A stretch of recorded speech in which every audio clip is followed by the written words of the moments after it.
Sekalipun kita di dalam pergumulan, di dalam penderitaan, Tuhan akan sanggup menolong hidup kita. Tuhan akan melepaskan kita dari segala beban yang kita hadapi saat ini. Dia sanggup, Yesus sanggup memulihkan hidup kita. Asalkan kita percaya datang kepada Yesus, berseru kepadanya. Dia Bapa yang baik, Bapa yang luar biasa, Bapa yang peduli, Bapa yang mengerti dalam setiap kehidupan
pagi hari ini kami mohon belas kasihan Tuhan untuk memberkati kami, khususnya ketika perenungan firman Tuhan. Kiranya Kau memberkati hamba-Mu yang menyampaikan, urapi dia, berikan kuasa kepadanya, sempurnakan apa yang telah dipersiapkan, dan kiranya apa yang disampaikan ya Tuhan berkenan kepadamu, dan berkati kami semua yang mendengar, baik apa yang menyampaikan dan kami jemaat yang mendengarkan. Tuhan sama-sama memberkati kami, dan kami mengerti firman-Mu dan melakukan firman-Mu. Sekali lagi berkatilah kami ya Bapa, biarlah nama Tuhan dipermuliakan di dalam ibadah kami. Dalam Kristus Yesus kami berdoa. Amin. Amin. Selamat pagi Bapak sekalian.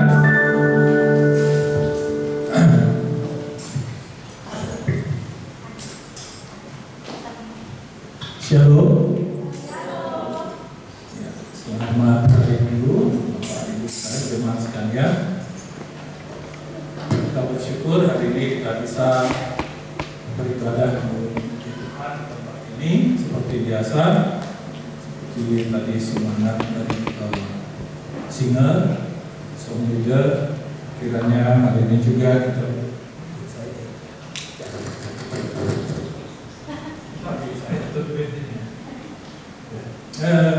Bapak Ibu sekalian, saya diberikan tema judul penginjilan dan terkait dengan masalah pengenalan akan siapa juru selamat, siapakah juru selamat. Namun dikaitkan dengan tema umum yaitu adalah penginjilan, sehingga saya mengambil judul penginjilan dan pengenalan akan siapa juru selamat. Karena apa?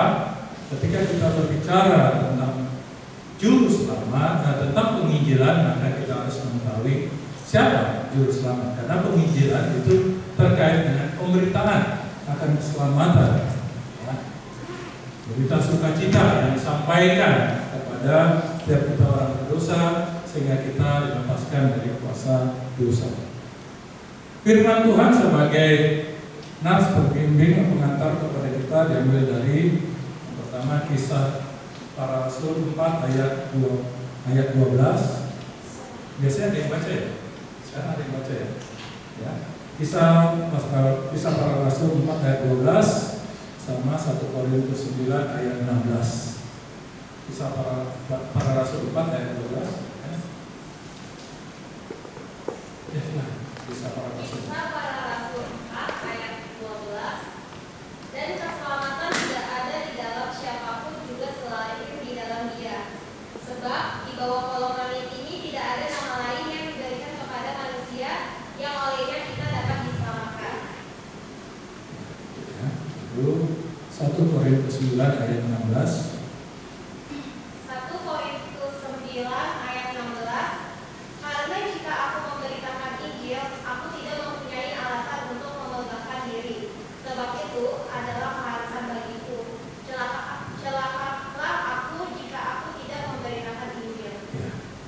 Jadi Bapak Ibu sekalian, saya memadukan dua ayat ini. Yang pertama, ya, walaupun dikait dengan nats utamanya itu Matius 28 pastikan, pergilah seluruh bangsa, jadikanlah semua muridku. Nah, artinya kita harus memberitakan Injil.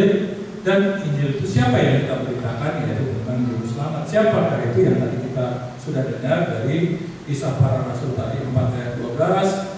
Dia sampaikan bahwa dan keselamatan tidak ada di dalam siapapun juga selain di dalam Dia, yaitu adalah Yesus. Sebab di bawah kolong langit ini tidak ada nama lain yang diberikan kepada manusia yang olehnya kita dapat diselamatkan. Berarti apa yang ingin disampaikan adalah bahwa satu-satunya juru selamat itu adalah Yesus itu. Karena tadi katakan bahwa di bawah kolong langit ini, ya, di bumi ini tidak ada nama lain yang bisa menyelamatkan kecuali di dalam Dia. Bahkan dikaitkan tadi di dalam, kenapa saya katakan 1 Korintus, ketika Paulus dia mendapatkan anugerah keselamatan, maka dia katakan, celakalah aku kalau aku tidak menginjili.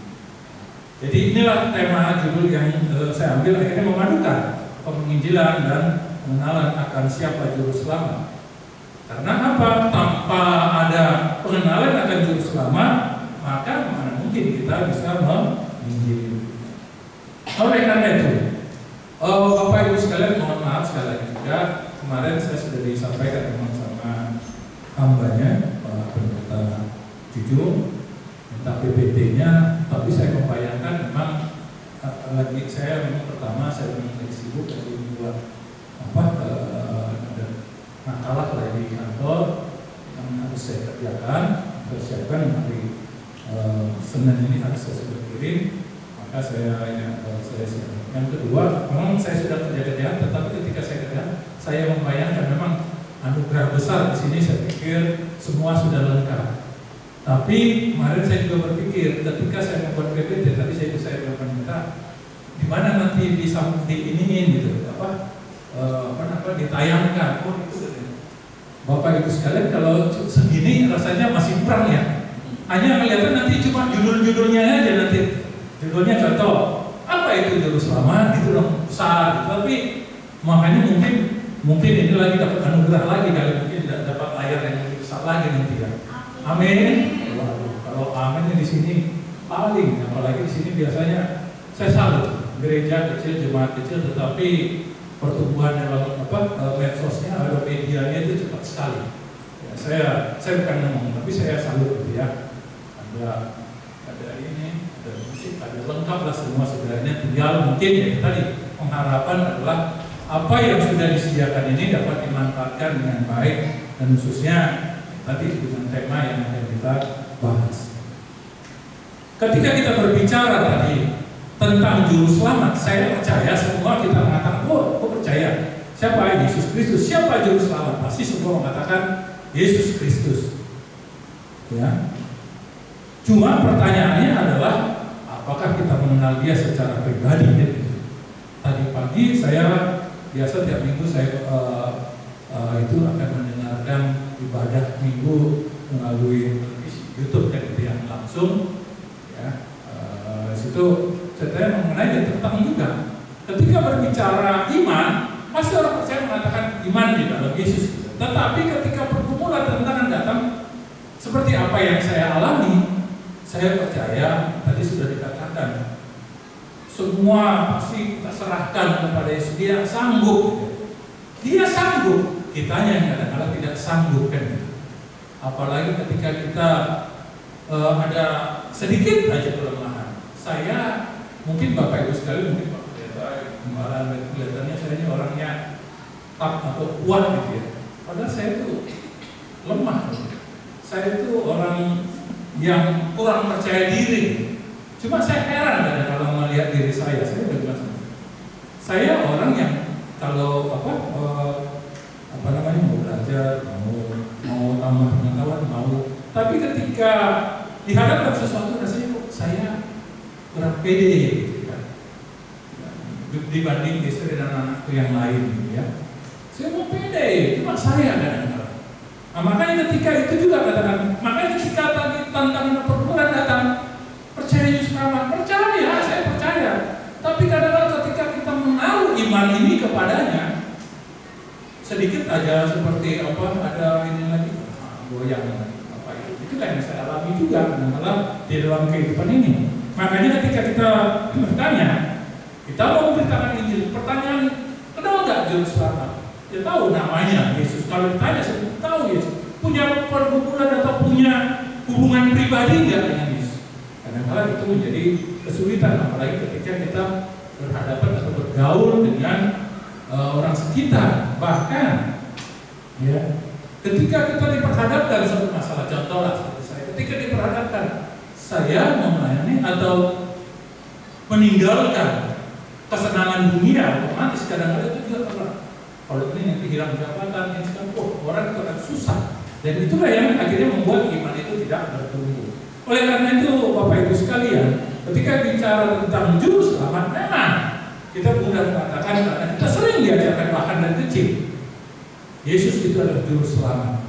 Tetapi itu tadi kita mengatakan bagaimana kita punya hubungan pengenalan dengan Dia. Itu menjadi urusan pribadi kita kepada Tuhan. Kita harus jujur mengatakan kepadanya, sudah enggak saya memang benar-benar mengenal Dia.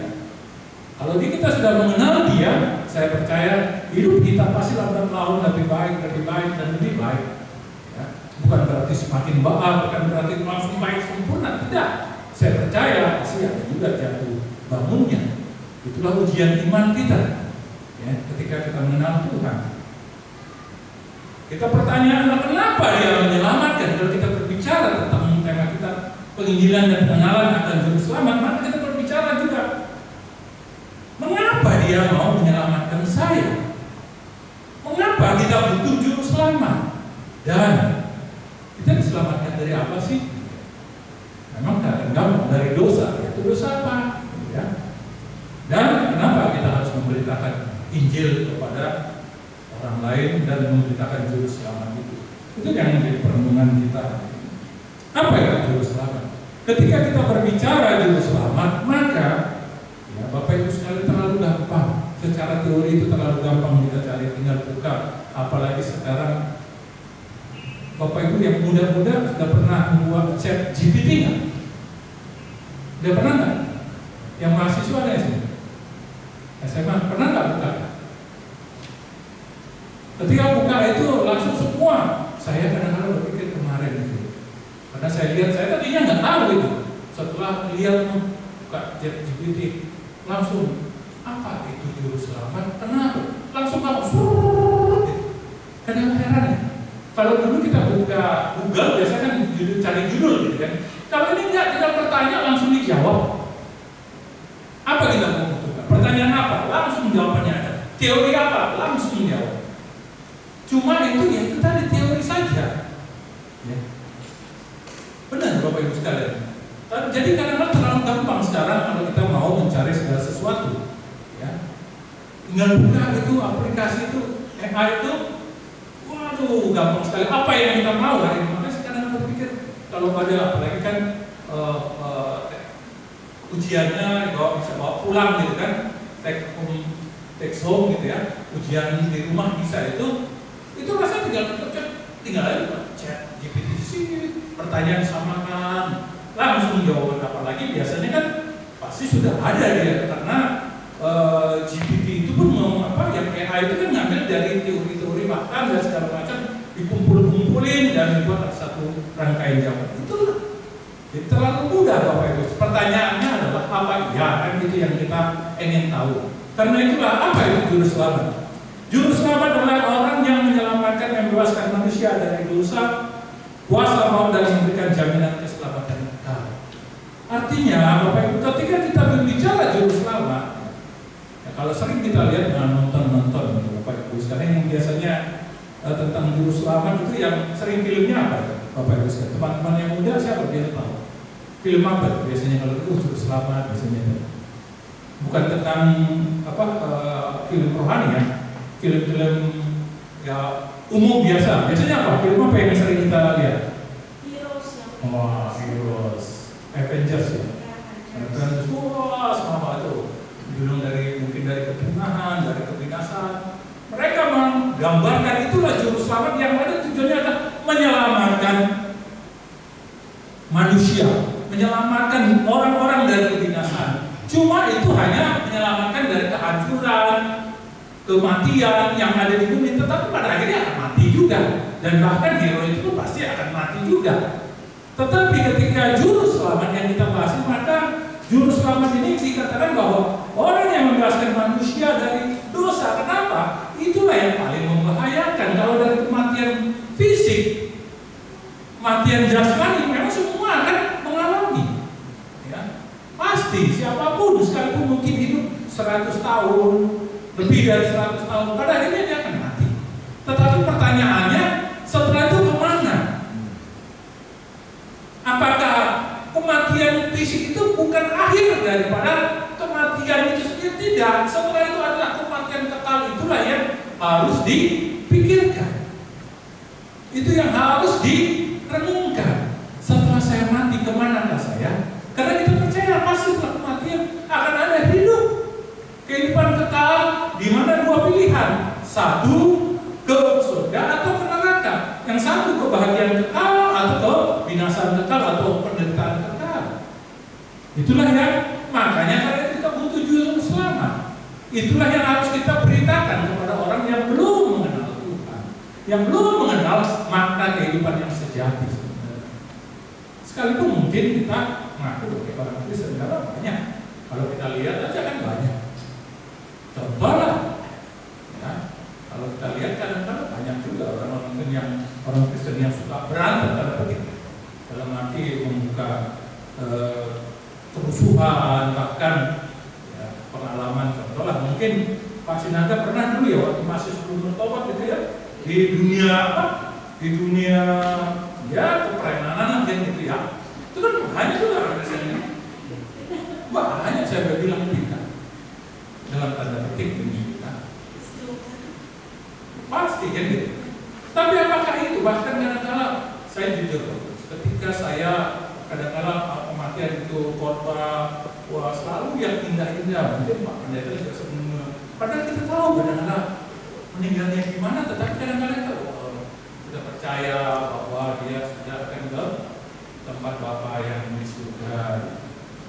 Padahal kita tahu hidupnya nggak benar dan bahkan ya, seperti Judas, pasti orang mengatakan bahwa dia nanti akan ke neraka. Walaupun ada yang bilang belum tentu, karena oleh karena peristiwa itu dia mau memarahkan sehingga Kristus Yesus disalibkan. Tetapi itu Bapak Ibu sekalian kita bicara bahwa juru selamat orang yang menyelamatkan, yang membebaskan manusia dari dosa.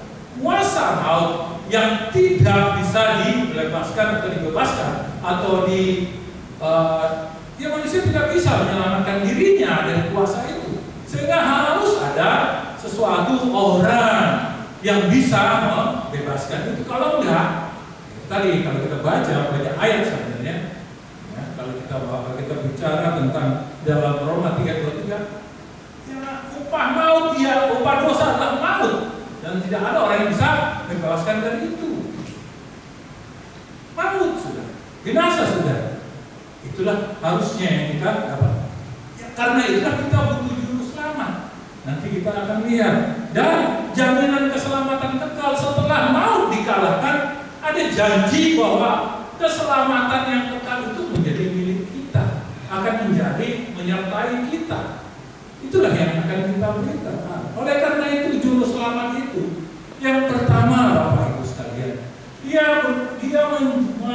melaksanakan keselamatan itu dari apa? Dari dosa. Artinya apa? Dosa adalah pelanggaran terhadap hukum Allah, sesuatu kejahatan yang menyimpang dari kehendak Allah, atau dalam arti dosa adalah berbuat yang tidak sesuai dengan apa yang Tuhan mau.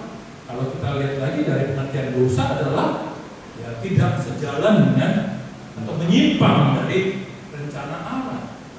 Itulah dosa. Dan kalau dia dosa, upahnya adalah maut. Artinya apa? Ya, ketika kita berbuat dosa, ya konsekuensinya adalah maut. Kedua adalah ada akibat itu kita dibebaskan dari dosa dan dibebaskan dari hukum kekal. Ketika orang berbuat dosa, Bapak Ibu sekalian sekecil apapun dosa, maka konsekuensinya adalah maut. Hukuman kekal akan mendatangkan kepada orang yang berbuat dosa. Wah, kadang-kadang kan ada juga bilang dosa saya kecil, dosa saya sedikit, mau besar, mau kecil. Kalau sudah berbuat dosa ya hukumannya adalah maut. Hukuman kekal, terpisah dari Allah. Ya. Dan kita juru selamat artinya apa? Bukan saja kita hukuman, tetapi kita dibebaskan dari apa? Kuasa dosa, kuasa maut yang menguasai hidup kita. Bapak Ibu sekalian, ya, kita tahu bahwa ketika orang berbuat dosa, ketika Adam berbuat dosa, maka natur kita adalah natur orang berdosa. Dan hidup kita selalu keinginannya, kehendaknya adalah berbuat dosa. Dan itu tidak pernah bisa kita lepaskan, kita bisa kalahkan, kecuali ada kuasa yang bisa mengalahkan, yaitu juru selamat itu, yaitu Yesus tadi. Oleh karena Yesuslah yang bisa kita mengalahkan kuasa maut, kuasa dosa yang menguasai hidup kita. Ya, karena itu Bapak Ibu sekalian, ya, itulah juru selamat. Itulah yang akan kita beritakan kepada orang. Kalau kita berkata di tema Adegol sekarang kan penginjilan gitu ya, menjadi tema utama, itu karena berkaitan dengan kuasa atau juru selamat. Juru selamat apa ya? Itu tadi karena memang kita butuh itu lepas dari dosa, zaman kekekalan, dan dosa yang menguasai hidup kita, pikiran, perkataan kita, hidup kita. Ya. Kalau kita bertanya, saya percaya Bapak Ibu sekalian, mungkin dalam satu hari kita bisa berbuat beberapa kali dosa. Karena kita tidak mampu untuk mengalahkan kuasa dosa itu kalau kita mengandalkan diri sendiri, sehingga butuh yang namanya juru selamat. Mengapa butuh juru selamat? Mengapa kita butuh juru selamat? Dan inilah yang kita kaitkan dan kita beritakan. Mengapa kita butuh juru selamat? Karena itu tadi, ketika orang berbuat dosa, maka alasan hukumannya maut, maka supaya kita lepas dari hukuman maut ini, maka butuh yang namanya pengganti, substitusi. Karena ada hukuman di situ, maka perlu ada korban. Kalau kita lihat Bapak Ibu sekalian, di Perjanjian Lama, di Imamat, jelas Imamat 4 dan Kejadian 3, ketika manusia berbuat dosa dan berbuat dosa, maka di situ ada korban yang harus terjadi, ada korban yang harus dilakukan. Ketika manusia ada menjadi dalam dosa, memang manusia diusir, dan ketika itu apa yang terjadi? Ya, ini menjadi suatu tafsiran saja atau menjadi apa? Bapak Ibu sekalian kalau baca Kejadian, ketika Adam berbuat dosa dan mereka mau diusir, maka harus ada dibuat mereka pakaiannya. Artinya apa? Dibuat harus ada korban, sehingga manusia tidak menjadi malu. Yang tadinya sebenarnya mereka telanjang malu, tetapi ketika berbuat dosa, maka ketelanjangan mereka menjadi buat malu, dan akhirnya harus ada korban, yaitu mata binatang yang akhirnya menjadi kulit yang dipakai oleh orang berdosa Adam untuk menjadi kain. Demikian juga ketika kita bicara imam, ketika orang berdosa, bahkan imam berdosa, siapa yang berdosa, harus ada korban pengganti dosa. Karena itulah, ketika Bapak Ibu sekalian kita berdosa, ya ketika kita melakukan yang tidak sesuai dengan, maka harus ada juru selamat yang mengganti supaya kita lepaskan dari dosa, yaitu ada korban. Dan korban itu ya tadi yang tadi kita baca, Yesus Kristus. Itulah korban yang memberikan kita, pengganti kita untuk kita bisa diselamatkan. Kedua, ya, kenapa kita butuh juru selamat? Tadi sudah saya sampaikan bahwa ketika manusia telah berdosa dan dikuasai oleh dosa, maka manusia tidak bisa melepaskan kuasa dosa dari dalam dirinya. Dan supaya kuasa dosa bisa lepas dari dalam dirinya, maka harus ada mengangkat itu. Bapak Ibu sekalian, itulah juru selamat tadi. Dan yang bisa melepaskannya itu hanya Yesus Kristus. Tidak ada yang lain. Jika kita sudah dikuasai dosa, Bapak Ibu sekalian, segala sesuatu yang kita berbuat dosa itu tidak akan bisa lepas dari kuasanya kalau kita tidak datang kepada Allah, mengaku dosa dan minta Allah mengampuni. Dan kalau kita percaya kepadanya, maka kita bisa diselamatkan. Yang ketiga, kenapa kita butuh juru selamat? Bapak Ibu sekalian, karena manusia tidak ada seorang pun yang bisa selamat, dan bahkan tidak ada seorang pun yang bisa berbuat kebajikan atau kebenaran yang benar di mata Tuhan. Tidak ada. Kita baca di dalam Mazmur dan di dalam Roma jelas berkatakan tidak ada satu orang pun yang berbuat baik. Tidak ada satu orang pun yang benar di mata Allah. Semua melakukan kejahatan. Kalau semua sudah melakukan kejahatan, tidak seorang pun tidak ada benar di mata Allah. Artinya apa? Ya, tidak ada yang masuk surga, tidak ada yang bisa menghadap Allah. Ya, kok gitu? Ya, iya. Kenapa? Di surga itu kudus suci, ya seperti Adam ketika dia awal-awalnya di Taman Eden, dia suci, dia kudus, dan jatuh dalam dosa, akhirnya dibuang. Tidak bisa lagi bersekutu dengan Allah. Demikian juga. Ya. Oleh karena itu, Bapak Ibu sekalian, karena kita butuh juru selamat, karena memang tidak ada satu yang benar dan tidak bisa melakukan kebenaran yang sejati yang seturut dengan apa Tuhan mau, kecuali apa? Manusia Yesus Kristus. Itulah yang memampukan, yang membuat orang bisa datang kepada Tuhan. Karena Dia telah menggantikan kita untuk kita mendapatkan keselamatan. Kalau kita baca Bapak Ibu sekalian, saya baca Roma 3 ayat 10 berkata demikian. Roma 3 ayat 10 ini. Seperti ada tertulis yaitu di dalam Mazmur. Tidak ada yang benar, seorang pun tidak. Tidak ada seorang pun yang berakal budi, tidak ada seorang pun yang mencari Allah. Artinya apa? Tuhan sendiri mengikrarkan, menyatakan tidak ada seorang pun. Bahkan karena itulah Daud berani berkata, dari kandungan aku sudah berbuat dosa, aku sudah berdosa. Artinya apa? Ya memang. Tadi kalau kita percaya dalam iman kita, ketika Adam jatuh dalam dosa, maka itu sebagai semua manusia sudah jatuh dalam dosa dan sudah dikuasai dosa, dan tidak ada seorang pun yang benar di mata Allah. Karena itulah dia butuh juru selamat, sehingga apa? Bisa mengatasi dosanya. Dan itulah kita butuh juru selamat, karena itu kita akan menuju kepada jurang kebinasaan.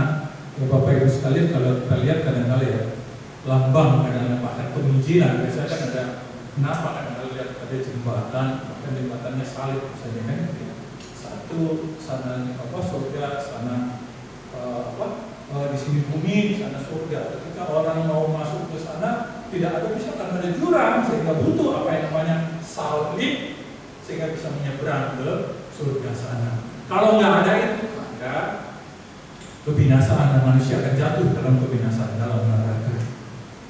Karena itulah kita diangkat supaya dimampukan untuk menyeberang ke sana. Itulah kita butuh juru selamat, agar kita hidup lepas dari kuasa dosa. Ya, karena itu Bapak Ibu sekalian juga, ketika kita mau menginjili, tadi saya katakan, pengenalan akan juru selamat itu menjadi sangat hakiki, sangat penting. Karena itulah kita sebagai orang percaya yang mau memberitakan itu Injil, memberitakan juru selamat itu, maka kita harus tahu bagaimana itu kriteria juru selamat. Bapak Ibu sekalian, ya, saya membaca buku, saya baca itu juga ada juru selamat itu bagaimana, dan ketika saya buka juga, saya tes juga GPT gitu kan, hampir sama Bapak Ibu sekalian. Di situ sebutkan kriteria juru selamat itu apa? Tentang dalam iman Kristen, dia katakan bahwa itu yang tidak bercacat celah, tidak pernah berbuat dosa, kudus dan suci. Memang inilah kalau kita bicara Bapak Ibu sekalian, Yesus itu tidak pernah berbuat dosa, karena dia itu berani berkata ketika di hadapan para imam, dia katakan, tunjukkan kesalahan saya, tunjukkan dosa saya, dan mereka tidak berani, tidak ada satupun. Dan mengatakan memang tidak ada. Alkitab katakan tidak ada dosa di dalamnya. Cuma dia yang menggantikan kita menjadi memikul dosa kita, maka dia menjadi seakan-akan menjadi pendosa. Padahal itu tadi, setiap kita mengikuti pejabat kudus, pasti kita akan diingatkan dosa kita lah yang dipikulnya. Padahal kita kira dia ditimpakan karena dosa, tetapi pada hakikatnya bahwa dosa kita lah yang dipikulnya. Karena itu dia Bapak Ibu sekalian, kriteria juru selamat dan dikatakan oleh Tuhan sendiri, oleh Allah sendiri. Siapa yang bisa mengikuti? Ya karena apa? Tidak mungkin orang berdosa atau orang tidak benar memikul, menanggung atau menggantikan orang berdosa. Sama orang berdosa menggantikan orang berdosa, dan itu tidak. Ya memang dia harus dihukum karena dia berdosa, dan yang dihukum juga orang berdosa. Bagaimana dia mengganti? Sehingga ketika menjadi pengganti atau substitusi untuk keselamatan kita, maka Tuhan harus mengutus orang, mengutus juru selamat, yaitu yang tidak bercacat celah berbuat dosa, sehingga Allah mengutus anaknya menjadi manusia yang tidak berdosa. Karena itulah Bapak Ibu sekalian, kalau kita lihat ya, dari kelahirannya pun kenapa dia tidak lahir seperti manusia biasa. Artinya ketika saya lahir maka ada hubungan antara laki dan perempuan sehingga lahirlah saya. Artinya apa? So, ada hubungan orang berdosa dengan orang berdosa. Tetapi ketika Maria dilahirkan oleh Roh Kudus, artinya apa? Dia tidak pernah berbuat dosa dan dia tidak dicemari oleh dosa. Itulah Yesus. Sehingga ketika kita mengatakan kriteria juru selamat itu orang yang kudus, yang tidak bercacat celah, yaitu Yesus, yaitu Allah yang berinkarnasi menjadi manusia. Itulah yang bisa menjadi penebus, itulah yang bisa menjadi juru selamat. Itulah kriteria dalam kita berbicara tentang penginjilan dan tadi harus ada juru selamat, maka kita harus menyatakan bahwa yang bisa menyelamatkan itu orang yang tidak berbuat dosa. Siapa itu? Hanya satu. Sehingga dibawa lagi itu kata kisah para rasul tadi. Tidak ada yang bisa diselamatkan kecuali di dalam Dia, karena Dia tidak pernah berbuat dosa dan dosa pun tidak ada di dalam Dia. Yang kedua, ya, bahwa juru selamat itu memang benar-benar diutus oleh Tuhan sendiri. Kenapa? Karena memang Allah sendiri mempercayai benar orang ini adalah orang yang tidak berdosa dan orang ini yang layak menjadi penyelamat. Itu kriteria memang harus benar-benar utusan Tuhan. Yang semua nabi juga tahu nabi-nabi, tetapi nabi-nabi pun itu adalah orang yang berdosa. Sehingga mereka pun tidak bisa menjadi tolong ukur kriteria menjadi penyelamat. Mereka hanya memberitakan begini. Dia sendiri pun tidak bisa menyelamatkan diri kecuali Yesus sendiri yang diberikan untuk menyelamatkan manusia. Yang ketiga, bahwa kriteria juru selamat adalah memiliki kasih yang sempurna, yang rela menderita dan mati untuk menyelamatkan manusia yang berdosa. Karena itu dikatakan di Yohanes 3, karena begitu besar kasih Allah akan dunia sehingga Dia mengaruniakan anaknya yang tunggal, supaya barang siapa percaya kepada tidak binasa melainkan beroleh hidup yang kekal. Karena begitu besar kasih Allah, karena begitu besar kasih Tuhan Yesus, karena begitu besar kasih juru selamat itu, Dia tidak memikirkan dirinya sendiri. Kalau Dia memikirkan dirinya, Bapak Ibu sekalian, pasti Dia tidak akan mau berkorban. Dia bagaimana Dia mau berkorban kalau seandainya yang mau diselamatkan itu orang yang menyakiti Dia, orang yang bahkan membunuh Dia. Tapi Yesus berkata apa? Bapa, ampunilah mereka karena mereka tidak tahu apa yang mereka berbuat. Bapak Ibu sekalian, kalau seandainya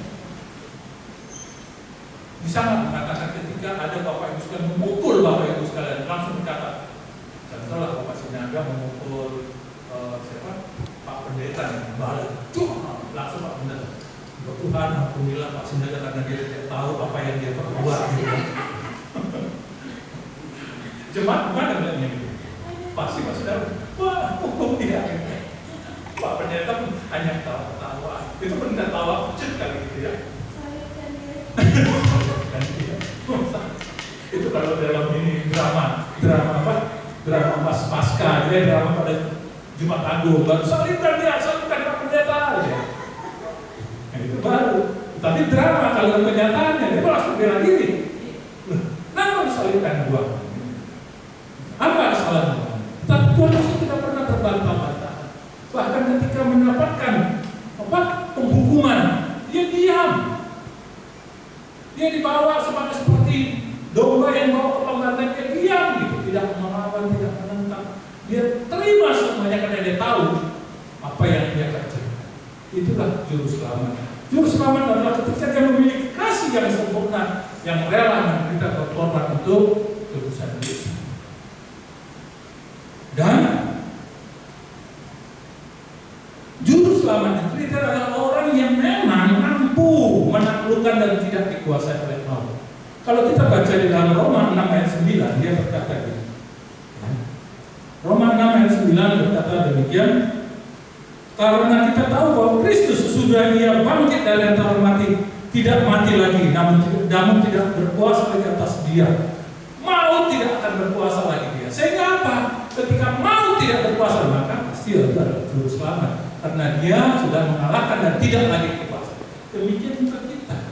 Ketika kita sudah mati di dalam Kristus, maka kita pun tidak lagi mati dikuasai, tidak lagi dikuasai oleh maut. Dan pada saatnya, yang saya katakan, ketika penghakiman, kita berani berkata, saya tidak lagi dikuasai maut lagi. Kebinasaan tidak akan lagi ada pada saya karena kasih itu dibebaskan, karena saya sudah di dalam Kristus. Barang siapa di dalam Kristus, maka dia menjadi ciptaan baru. Artinya apa? Dia hidup bersama dengan Allah. Itulah juru selamat. Kriteria juru selamat berarti dia yang mampu menaklukkan. Dan ketika dia mati, tapi dia tidak mati untuk selamanya, dia bangkit. Dan bahkan kematian pun tidak lagi bisa menguasai dirinya. Dan itulah yang akan kita peroleh ketika kita suatu saat bermuka dengan Tuhan. Bapak Ibu sekalian, ya, sehingga berani berkata ketika Yohanes 11 ayat 25 mengatakan, barang siapa yang mati dalam Kristus, dia tidak akan mati selamanya, tetapi dia hidup. Apa? Nanti sebelum mati dibangkit. Ya, dia akan bangkit pada akhir zaman. Pada saat suatu penghakiman akan terjadi, maka dia akan hidup, tidak menjadi orang yang di bawah hukuman. Itulah kriteria orang juru selamat. Dia mampu menjanjikan keselamatan yang kekal dan memberikan keselamatan kekal itu. Dia memegang teguh, karena itu dia berkata, Tuhan itu ketika naik surga dia bersyafaat kepada kita sehingga kita tidak jatuh di dalam dosa dan tidak lagi dikuasai dosa. Dia menjaga kita, dan itu jaminan kekekalan. Oleh karena dia berkata, aku tidak akan pernah meninggalkan kau, tapi dia menyertai sampai selama-lamanya. Poin yang terakhir bagi kita sekalian, Bapak Ibu, apa hubungan penginjilan dan pengenalan akan juru selamat? Tadi sebagai pengantar saya sudah katakan, apa hubungan penginjilan dan pengenalan? Tidak akan pernah ada penginjilan jika manusia tidak pernah merasa hidup dalam kuasa dosa. Untuk apa kita melakukan penginjilan? Kalau manusia itu tidak pernah merasa ada kuasa dosa yang memimpin dia, tapi karena ada kuasa dosa yang menguasai manusia, maka kita perlu penginjilan supaya orang tersebut bisa diselamatkan. Tidak akan ada penginjilan jika seorang merasa tidak butuh keselamatan. Tidak akan pernah. Karena butuh keselamatanlah maka manusia perlu diinjil. Karena itulah agama ada hadir. Kenapa agama selalu menyatakan supaya kebaikan dan supaya nanti, ya kalau istilahnya itu, bagaimana supaya saya nanti suatu saat mendapatkan surga. Dan kita orang percaya hanya ada di dalam, ya tadi kisah para rasul tidak ada, bahkan di dalam Yohanes tidak ada sampai satu orang pun yang sampai kepada Bapa kalau tidak melalui aku, Yesus. Itulah iman kita. Yang ketiga, tidak akan pernah ada penginjilan jika seorang tidak memiliki pemahaman akan keselamatan diri. Kalau dia tidak butuh keselamatan, ngapain penginjilan? Tetapi karena mereka butuh keselamatan, itulah yang harus kita injili. Dan tidak akan pernah berhasil penginjilan jika seorang tidak memiliki iman akan juru selamatnya. Bapak Ibu sekalian, kalau tidak mengenal juru selamat, kenapa yang menginjili? Kenapa ya? Diri sendiri aja nggak yakin dengan keselamatan. Maka apa? Supaya bisa menginjili dengan benar, yakinlah keselamatan. Bagaimana kita bisa mengatakan kepada orang, contohlah, pergilah dengan damai, sementara sendiri gitu, merasa tidak memiliki kedamaian. Sama seperti kadang-kadang seperti itu juga Bapak Ibu sekalian, sama istri sama. Jadi kemarin kadang-kadang saya dapat teguran. Kadang-kadang saya bisa berkata begini masalah itu. Anak saya berkata ketika saya dalam pergaulan itu, Bapak bisa berkata kepada kami ini, lalu bersandar Tuhan, berserah kepada Tuhan, percaya kepada Tuhan. Tetapi ketika ada akhirnya kembali kan Tuhan, benar juga. Bagaimana saya berkata bisa saya bergantunglah pada Tuhan, berserahlah kepada Tuhan. Karena kau sendiri nggak yakin akan kuasa Tuhan, akan kemurahan Tuhan, maka pasti apa yang kita injil itu tidak akan ada maknanya. Dan dikatakan Tidak akan ada penginjilan jika manusia itu hidupnya benar di mata Tuhan. Ya. Kalau seandainya orang itu kita yakin bahwa orang itu benar di mata Tuhan, dan yang artinya orang itu belum percaya tetapi kita yakin bahwa hidupnya benar, maka nggak perlu diinjil. Atau dalam bahasa kerennya, ya, kalau dia orang baik, orang suci, orang benar, ngapain ini kalau dia bisa langsung ke surga? Itulah agama. Agama selalu mengatakan bahwa kalau kau berbuat baik, kalau kau melakukan ini, maka pasti kau akan ke surga. Pertanyaan bisa? Sehingga karena iman kita mengatakan tidak ada satu apapun benar, semuanya telah berbuat dosa dan tidak ada satu mencari Allah. Itu agama gimana? Iya, agama itu mengatakan A dan agama tidak kacau. Ya, selalu mengajarkan tentang kebaikan, Karena agama harus mengajarkan kebaikan, tetapi keselamatan kekal itu menjadi tujuan hidup. Ketika orang berbuat dosa, maka keselamatan kekal tidak pernah ada hidup kepada. Oleh karena itu, Bapak Ibu sekalian, jemaat sekalian, bagaimana aplikasi bagi kita sebagai orang percaya hubungan tadi antara penginjilan dan keselamatan? Kalau kita tadi sudah baca, kenapa saya katakan tadi baca 1 Korintus 9 ayat 16? Dikatakan bahwa penginjilan merupakan kewajiban bagi semua orang, bagi khususnya yang telah percaya, telah menerima keselamatan. Maka Matius 28 mengatakan, pergilah dan beritakan. Tidak ada yang dikatakan pergilah hanya untuk orang tertentu. Tidak, masalahnya memang kemampuan orang itu terbatas kan. Mungkin tadi pemahamannya terbatas, tetapi paling tidak dia bisa memberitakan. Jadi itu memang suatu kewajiban, itu suatu keharusan, sehingga dikatakan celakalah kalau tidak menjadi kata Paulus. Karena dia tahu dia sudah diselamatkan, maka dia harus menginjili. Ya. Dan itu adalah perintah Tuhan dan perintah Allah Bapak Ibu sekalian. Ya. Dan kenapa sebagai orang percaya maka kita harus menginjili, memberitakan keselamatan, karena kita Bapak Ibu sekalian adalah orang yang bersyukur, berterima kasih kepada Tuhan, sehingga ketika kita tahu kita adalah orang yang diselamatkan, kita harusnya membagi keselamatan itu juga kepada orang lain. Tidak egois, tidak hanya mementingkan diri sendiri. Paling tidak kita, keluarga kita, sanak saudara kita, siapa yang kita kenal yang mungkin Bapak Ibu sekalian, kita harus ada perasaan apakah keluarga saya, sanak saudara memperoleh keselamatan, sudah percaya kepada Tuhan. Tapi itu kita harus membagi kasih Allah itu, sama seperti Paulus tadi, karena dia ketika dia tahu bahwa dia sudah diselamatkan, dia mengatakan celakalah. Bahkan dikatakan di kitab yang lain dikatakan, suratnya yang dikatakan bahwa aku mau mati, ya, asal mereka selamat. Artinya apa Bapak Ibu sekalian? Karena dia tahu, karena saya sudah dikasih oleh Allah, begitu baik kasih Allah, saya juga harus berbagi kasih. Dan itulah harusnya jiwa daripada semangat orang percaya. Dan yang ketiga Bapak Ibu, bagaimana ketika kita orang percaya terkait penginjilan? Karena itulah Bapak Ibu sekalian, supaya kita dapat menginjil paling tidak, kita harus memahami kebenaran firman Tuhan. Bacalah firman Tuhan, renungilah firman Tuhan. Karena kalau akan membagikan firman Tuhan kepada orang lain, ya harus kita menguasai firman Tuhan, merenungkannya siang dan malam di dalam Tuhan.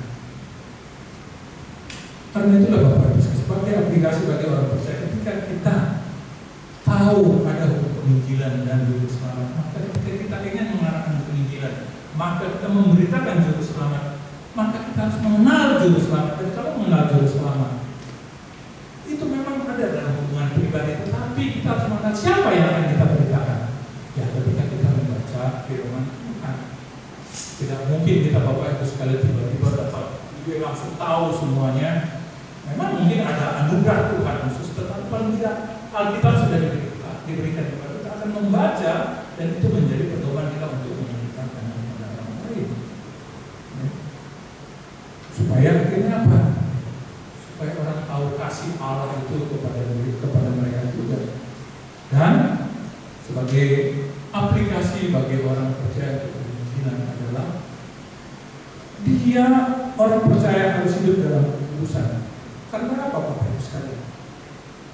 Kalau orang mau menginjil, kalau orang mau memberitakan juru selamat, orang yang memberitakan tentang keselamatan, kalau hidupnya tidak benar, Bapak Ibu sekalian tidak akan maknanya, tidak ada faedahnya. Karena itulah penginjilan salah satu cara penginjilan adalah bukan saja kadang-kadang kita mengenal banyak penginjilan cara membagi praktek, bahkan ngomong secara langsung dengan orang-orang, bahkan bisa media elektronik, bahkan bisa sekarang itu jauh lebih efektif. Kadang-kadang kita punya medsos kita bagi-bagi. Tetapi yang terakhir Bapak Ibu sekalian, keteladanan hidup kita yang menjadi tolak ukur. Bapak Ibu sekalian, saya punya pengalaman dalam keluarga. Ya, mudah-mudahan. Jadi Bapak Ibu sekalian, tadinya tadi biasa kan orang menikah ketika sesuatu terjadi, menikah. Jadi menikah jadi dan punya anak. Ketika punya anak biasa, kalau laki-laki kan biasanya artinya apa? Wah biasanya kan dibawa lain semua kalau menjadi orang tadi saya katakan menjadi orang Kristen. Tetapi lambat laun kok jadi setelah meninggal beralih, kok nggak apa ya alasannya? Nggak, hidupnya nggak mencerminkan. Ngapain saya percaya kalau dia sendiri yang memberitakan aja, yang menjadi pemimpin dalam keluarga itu tidak menunjukkan dia sebagai benar-benar pemberita keselamatan, pemberita kebenaran, pemberitakan akan kelepasan dari dosa. Itu sendiri hidup dalam dosa. Apa benarnya? Yang ada terjadi Bapak Ibu sekalian. Akhirnya apa? Kalau mau kita menginjili, kalau kita mau memberitakan juru selamat yang membebaskan kita dari kuasa dosa, tetapi kita masih terus dikuasai dosa, nggak akan pernah Bapak Ibu sekalian. Yang adalah ketika kita nggak ada, dia hanya takut ketika kita ada. Dia hanya takut ketika kita masih berkuasa. Dia hanya takut ketika apa? Kita masih bisa memberikan sesuatu. Tetapi ketika kita sudah tidak bisa apa-apa lagi, dia sebenarnya nggak akan percaya. Untuk apa gue percaya sama lu? Hidupmu saja tidak memancarkan apa yang kau sampaikan. Oleh karena itu ketika kita mau menginjili dan kita memberitakan pengenalan akan juru selamat yang telah menyelamatkan kita, ukur dirimu, cek dirimu, sudahkah engkau menjadi teladan? Ya. Bahkan akhirnya apa? Paulus mengingatkan Timotius, sekalipun engkau masih muda, jadilah teladan bagi banyak orang. Karena dari situlah aku akan bisa menyampaikan. Ya. Orang tua, Bapak Ibu sekalian, tidak akan pernah bisa memenangkan hati anak-anaknya jika tidak ada keteladanan di dalam hidup orang tua itu. Apa yang mau dibanggakan? Yang ada merasa malu, hanya takut saja, bukan segan ya, takut yang ada. Kalau anak saya nanti kalau mama bapak nanti marah, ya nanti saya nggak dapat duit. Tetapi apa? Di rumah kelihatan benar, tapi di jalan mau bandel juga. Karena apa? Yang ditakutin hanya orang tuanya saja. Kenapa? Ya karena di rumah mungkin orang tuanya galak, orang tuanya pemarah, orang tuanya emosi. Tetapi ketika orang tuanya tidak, anak bahkan bergaul dengan pasti ada suatu beda dengan anak ketika pun hidup bersama dengan dia pasti nggak ada orang tuanya, pasti dia memiliki integritas. Karena apa?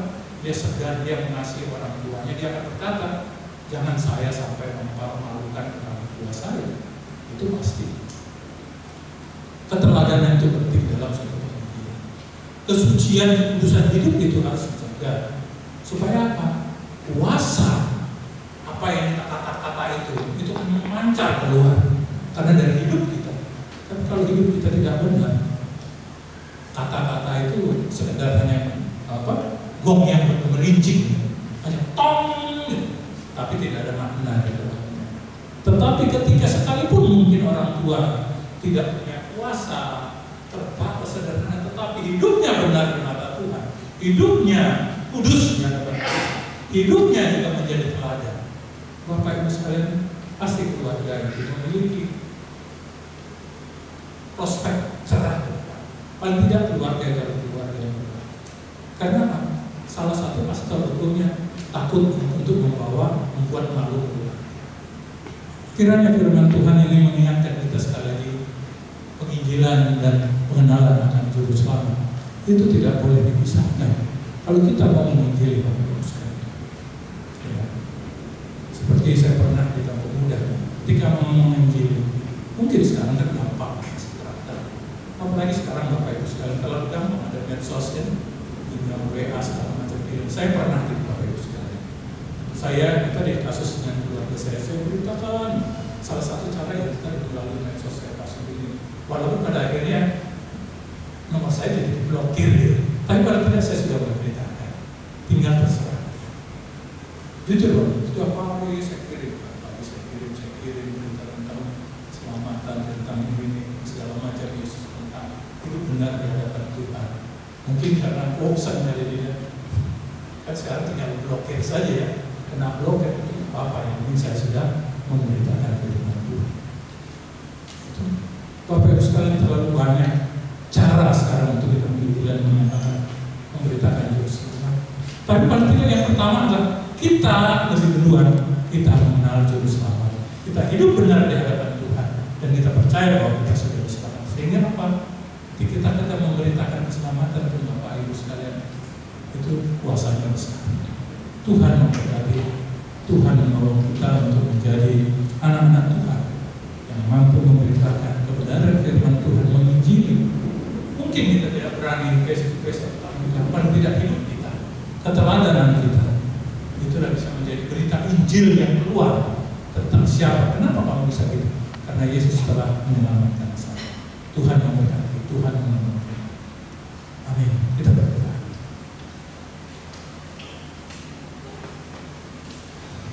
Terima kasih ya Tuhan.